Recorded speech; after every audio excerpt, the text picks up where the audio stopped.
Buenos días, mi nombre es Nerilyn Bermúdez Díaz, soy del programa de tecnología en regencia en farmacia. Hoy les voy a hablar y explicar un poquito sobre el ruido y las vibraciones del trabajo. Entonces, el ruido y las vibraciones del trabajo son factores de riesgos laborales que afectan principalmente la audición de la persona, generando estrés, dejándola sorda gradualmente, y las vibraciones afectan principalmente como la parte osteomuscular del oído. ¿Cuáles son las células que se ven más afectadas en este caso por exposición al ruido y vibraciones? Serían las células ciliadas, ya que la exposición constante a ruidos las van deteriorando, las van dañando, y la función principal de estas es convertir las ondas y las vibraciones en señales nerviosas hacia el nervio óptico para que ésta las pueda traducir y el cerebro las pueda entender. Al no generarse o al interrumpirse esta secuencia, la persona se va quedando sorda gradualmente, ya que las células ciliadas se van dañando.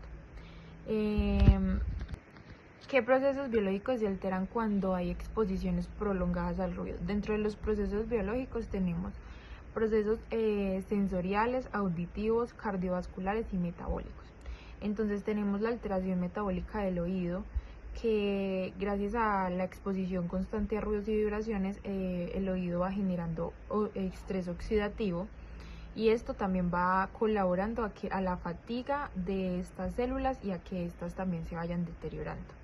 También tenemos lo que son el tinnitus y la hiperacusia, que son zumbidos o rumbidos, sonidos que la persona escucha cuando está totalmente en silencio, sigue escuchando como esos pitidos, o en algún momento pues de su jornada laboral, en su rutina diaria, es tan ensordecedor este sonido que es tan ensordecedor este sonido que la desestabiliza de sus actividades diarias, lo que genera como discapacidad o intervención en sus procesos diarios de la persona. Y también tenemos alteración del sistema simpático, ya que la exposición constante a ruidos aumenta lo que son el cortisol y las catecolaminas, ayudando así a generar mucho más estrés. ¿Cómo relacionamos este problema del ruido y las vibraciones en el trabajo con la tecnología de regencia en farmacia? Pues la relacionamos ya que muchos de estos establecimientos, sean comerciales, hospitalarios, dispensarios, etcétera, están expuestos constantemente al ruido, sea ruido de la calle, sea ruido de las mismas personas, o sea ruido de máquinas o cosas que se manejen internamente dentro de la farmacia. Todo esto aumenta lo que ya hablamos anteriormente, el estrés oxidativo, alteraciones del sistema simpático, y gradualmente va dejando a la persona sorda.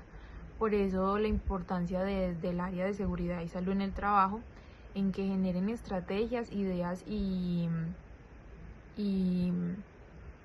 como pausas para que la persona pueda tener una buena salud auditiva y se puedan evitar estos factores de sordera a largo plazo. Por acá les enseño mi baqueta y les explico un poquito de lo que va la secuencia del ruido. Entonces decimos que primero tenemos lo que ya habíamos hablado, el tema principal, el ruido, ¿sí?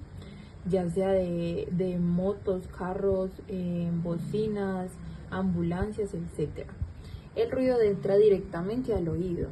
En el oído pasa por todo el canal auditivo, sea tímpano, sean canales semicirculares, sea nervio vestibular, sea la cavidad timpánica, para llegar finalmente a la cóclea, que en la cóclea es donde se almacenan las células ciliadas, que serían así.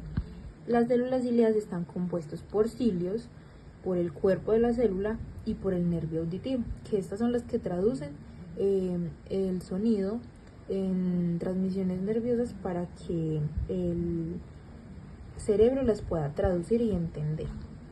Y a largo plazo, si esto no se da, así se va viendo más o menos cómo se van dañando las células ciliadas. Muchísimas gracias por su atención.